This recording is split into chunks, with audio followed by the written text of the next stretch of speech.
telephone shriek, piercing the 1 o'clock stillness of a scholar's lonely vigil, rang not as a mere summons, but as a presage of doom. I started, nearly upsetting the cold, bitter coffee that served as my last bulwark against the encroaching madness of sleeplessness. The illuminated screen bore a name, Leo Martinez, a companion whom I, in moments of grim levity, had dubbed Leo the Glitch. For what reason, save the heralding of some great and terrible cataclysm, would he disrupt my melancholic solitude at such an hour? "Dost thou seek to drive me wholly to madness?" I groaned into the device, my eyes still fixed upon a tome of calculus, its esoteric symbols mocking my exhausted intellect. "Ethan, where in God's name art thou?" Leo's voice was a frantic whisper, a ragged tapestry woven with the threads of a desperate haste, as if he had been pursued by furies. "Here, in this cell of a room, where else? I wrestle with the arcane theorems of Mrs. Albright, that she-devil of mathematics, whose examination tomorrow shall seal my fate. Without a perfect mark, my scholarship, that fragile bridge to a future less bleak, shall collapse into the abyss." A dreadful silence followed, a void in which I could feel the precipice yawning before me. Then he hissed a question that froze the very marrow in my bones. "Thy grimoire of mathematics, Ethan, where does it lie?" My faculties ceased. The grimoire, that sacred manuscript wherein I had meticulously inscribed every proof, every cryptic formula, every fleeting pearl of wisdom that had ever fallen from the cruel lips of the Albright woman. It was my talisman, my shield against the coming storm. And it was not here. With the frantic energy of a condemned man seeking a lost pardon, I tore through the chaos of my desk. Nothing. The last vestige of memory placed it within the dark confines of my school desk. Damnation! I had left it at the school. "It is at the school," I moaned, the cold tendrils of despair coiling around my heart. "I am undone." "Listen to me, Ethan." Leo's voice turned grave, the voice of one who has gazed into the abyss. "If thy folly compels thee to return, thou must heed my words as a dying man heeds his confessor. I shall send thee a missive. The laws of that place by night are not the laws of men." My telephone chimed. A list appeared, cold and stark as a tombstone's epitaph. Blackwood High, Laws of Survival, West Corridor. Once entered, there is no retreat, only forward into the mall. 1. The Offering. Place a sprig of wolfsbane at the gate to mask the scent of the living soul. 2. The Janitor. He will perform a horror, then question thee. Answer, "I am here for my lesson," and proceed. 3. The Music Room. Pass in absolute silence. A single sound shall awaken the choir. 4. The Gallery of Art. The statues will watch. To ignore them is thy only recourse. 5. Jessica's classroom. Hanged, she will ask for her Jack. Tell her he is with Mrs. Albright. 6. The Witness. A body will fall. Its massive shade will appear. Cry out, "Jack, Jessica seeks thee." 6 commandments for a single book. A fool's bargain. Yet I was that fool. I snatched a sprig of wolfsbane from my mother's porch and plunged into the waiting night. Blackwood High at night was a vast, slumbering leviathan. A profound, unnatural silence reigned. I approached the great iron gate of the west corridor, and, with a trembling hand, laid the wolfsbane upon the cold concrete. A palpable chill radiated from it, a spectral shroud that fell upon me, and the unnerving sensation of 1,000 unseen eyes upon my soul mercifully vanished. And then I saw him, the janitor. He was a creature of impossible height, his limbs elongated like those of a spider. He raised his skeletal hands to his face, and then a dry, sickening crack echoed in the oppressive stillness. He had, with his own thumbs, unhinged his jaw. It hung slack and askew, a gaping black portal into some netherworld. A small hysterical part of my mind, a remnant of my sanity, noted that he would never suffer the inconvenience of a dislocated yawn. From that ruined mouth, a voice like grinding stones slithered forth. "What is thy business here?" I drew a breath that felt stolen from a tomb. "I am here for my lesson." The janitor paused, his head tilted, a gesture of grotesque curiosity. It was enough. I thrust the gate open and hurled myself into the corridor's darkness. Slam! The gate crashed shut behind me, the sound of a final, irrevocable doom. There was no retreat. Before me stretched a corridor of seemingly infinite length, a gullet lined with metal lockers like a row of coffins. The path to my salvation, to room 313, lay at its terminus. Canon 3, the music room. The sublime strains of Fur Elise drifted from the first chamber, a siren's song in this desolate ocean of fear. I moved with the stealth of a cat on the very tips of my toes, but fate, that cruel jester, had placed a loose tile in my path. A cockroach, a loathsome harbinger of my folly, scuttled across my shoe. Ah! A gasp, no louder than a sigh, escaped my lips.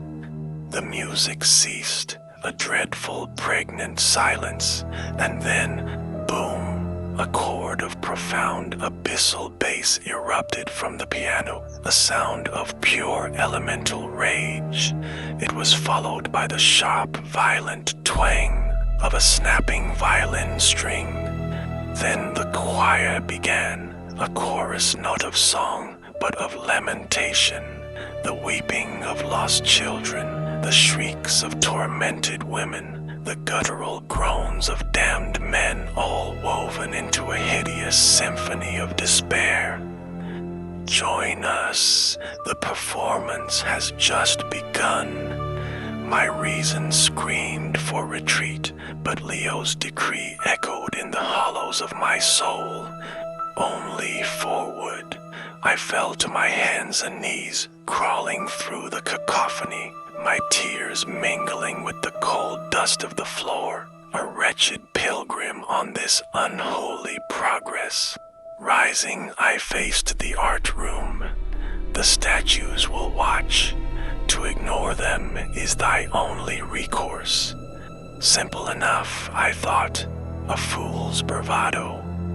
I began to walk, and as foretold, every plaster head turned in silent, synchronized motion, their hollow sockets fixing upon me.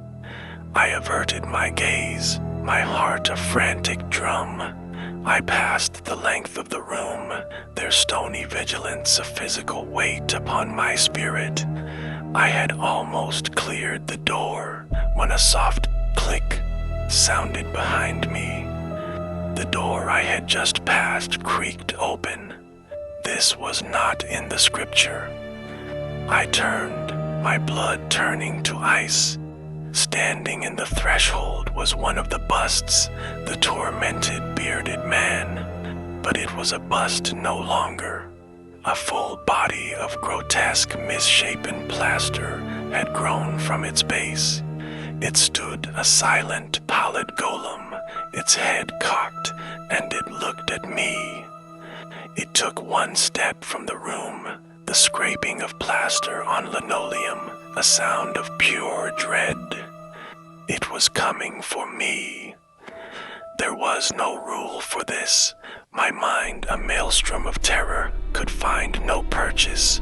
Run, folly, fight, madness.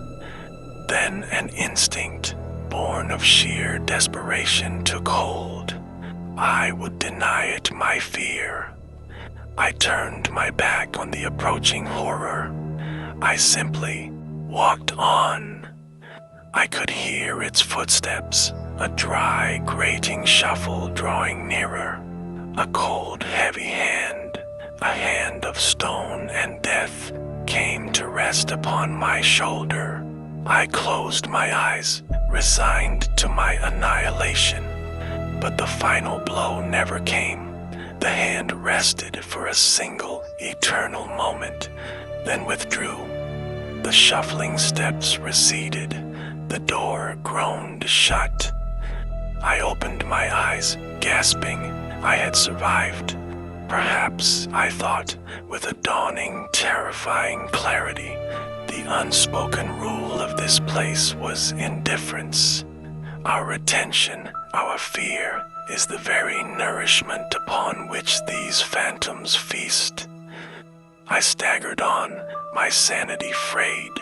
Just then, a shade, a translucent, shimmering form of a boy materialized before me. He seemed frightened, not menacing. He raised a trembling, ethereal hand. "Do not take it," he whispered, his voice like rustling leaves in a graveyard. "It, the grimoire." My heart seized. Another entity, another rule unknown to Leo. It sought to bar my way. Fear, that most potent of tyrants, overthrew my reason. I had a weapon. I had names. "Art thou Jack?" I cried, my voice a trembling, threatening screech. "Jessica seeks thee. Flee, lest I summon her wraith upon thee."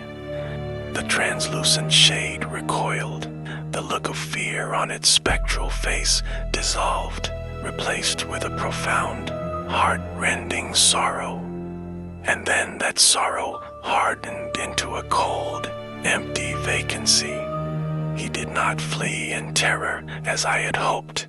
He merely held my gaze for one final, damning moment, a look of utter disappointment, and then faded into the air. I breathed a sigh of relief, convinced of my victory, convinced of my mastery over this domain. I did not know that I had just signed my own death warrant. I peered into the next chamber. There, in the gloom, a figure swayed gently. A girl in a tattered ball gown, hanging from a rope tied to the ceiling fan. Jessica. The rope creaked with each lazy oscillation of her lifeless form. "Jack, my Jack." A mournful, disembodied whisper filled the room. "Hast thou seen my Jack?" "He is with Mrs. Albright," I answered, my voice now practiced, almost cavalier. The swaying stopped. The room fell silent, and then Jessica's head, with its broken neck, snapped back at an impossible angle. A shriek, not of human sorrow, but of demonic rage, tore through the air. Her spirit, a tempest of pure hatred, erupted from her corpse and blasted through the wall. its vengeful cry echoing down the corridor. I had taken but a few steps when a wet, heavy thud sounded before me. Not a student, a woman in a gray business suit, her hair in a bloody, disheveled bun. Her spectacles lay shattered beside her. It was Mrs. Albright. "My God," I whispered, but a small, wicked part of my soul felt a grim satisfaction. There would be no examination tomorrow. I looked up. There, on the railing above, stood a massive, hulking shade of a boy. He saw that I had seen. "Jack!" I screamed, the name now a familiar tool. "Jessica seeks thee." The hulking shade froze, then glanced in the direction of Jessica's furious shriek. With a look of pure, unadulterated terror, it vanished into the darkness. It seemed that facing a scorned lover was a fate worse than any damnation this school could offer. At last, room 313, I seized the grimoire, a feeling of triumphant euphoria washing over me. I ran for the exit at the end of the hall. My hand was on the cold metal bar of the door when my telephone rang. The screen displayed Leo's name. I answered, a jubilant cry on my lips. "I have it, Leo." "Ethan," a voice answered, a voice I knew, yet it was distorted, laced with a chilling, malicious glee. It was not Leo. "Who is this?" I demanded, a serpent of dread uncoiling in my gut. A low, guttural chuckle echoed from the other end. "Thou hadst thy chance, Ethan.